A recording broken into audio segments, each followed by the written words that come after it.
Hello, Dr. T and classmates. This is Nicole Dalton, and this is my week number 3 multimedia discussion board for MPA 585.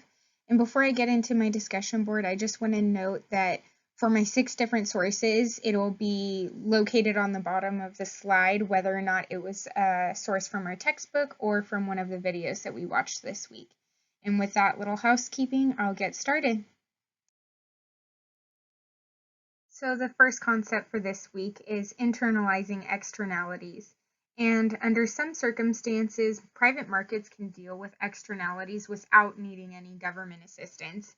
And I think for anybody who's lived in an apartment complex or condo and has had an HOA, I think it's easy for them to understand this concept. But an example of this other than an HOA would be if you had like a membership to a campsite and you pay for that annual membership.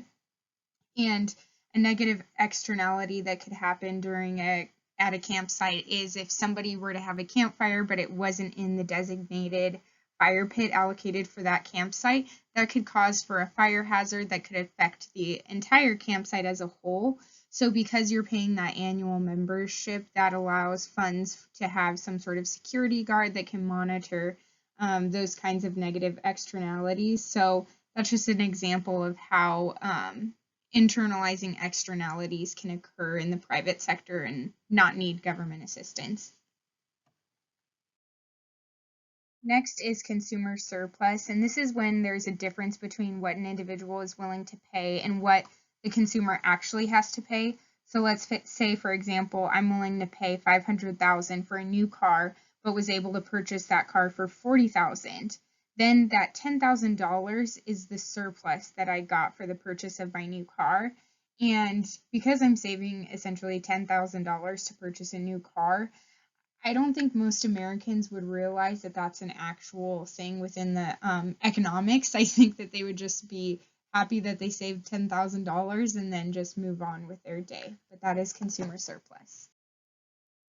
Next up is government failure. So I think in the last 3 weeks, we've learned that the government can get involved when there's a market failure. But sometimes the government will get involved to try and fix things, but that's not always successful. And generally, this happens for 4 different reasons: lack of information on the government side, limited control over private market responses, limited control over the bureaucracy, and limitations imposed by the political process. And I feel like most people would understand that, the government isn't perfect and it fails in some of the things that it tries to accomplish, but I don't think that they would realize that it has an actual terminology associated with it when it comes to the marketplace.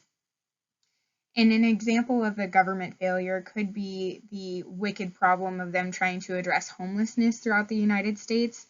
This could be because they have limited information and they don't know which individuals who are homeless that just want to be homeless and they choose that as a lifestyle, and which homeless individuals actually suffer from mental and physical disabilities. So this could be an example of a government failure.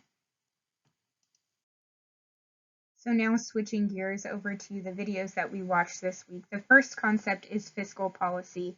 And this is when the government adjusts the spending levels and tax rates to monitor and influence the nation's economy. And I think that most Americans understand that the government does have an influence on our economy as a whole. Again, just not being familiar with the actual verbiage that goes along with that concept. And I would say that an example of this could have been seen during COVID-19 when all of the United States citizens were receiving stimulus checks. That could have been a way for the government to influence the economy and keep it moving while people were out of work and the global economy wasn't working as it normally does. The next concept, I don't know why I found it very interesting that this came up in this week's lesson, so that's why I wanted to talk about it, is the barter system. And the barter system is an old method of exchange, and it was used for centuries, long before money was even invented. And this isn't used anymore because it doesn't hold value.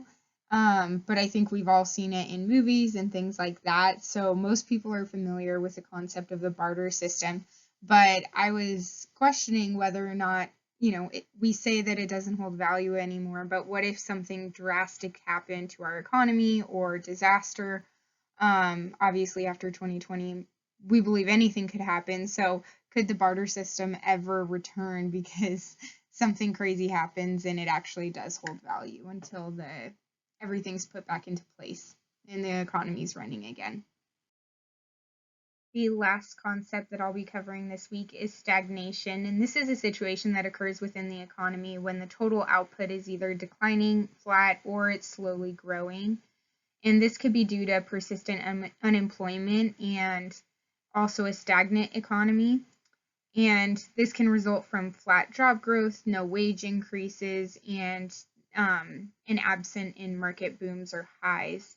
And I think most people in the United States are familiar with a recession or the Depression, so I don't think most people are familiar with this concept. But I was wondering if what we're experiencing now is a form of stagnation, because I know a lot of jobs are having a hard time retaining employees, which is making it hard for them to produce goods, which is resulting in not being able to get your items as quickly as you wanted, waiting a long time for them. And so I'm just wondering if we're in some sort of stagnation, or if that's possible in the future as the entire United States navigates recovering from everything that happened in 2020. Before I end this week's presentation, two concepts that would work together from this week's learning lessons is fiscal policy and government failures. This example could be where the government tries to get involved with influencing the economy in a positive way, but the government may have limited control over the private marketplace to where it ultimately fails at reinvigorating the United States economy. So thank you so much for listening to my presentation, and I hope you all have a great weekend.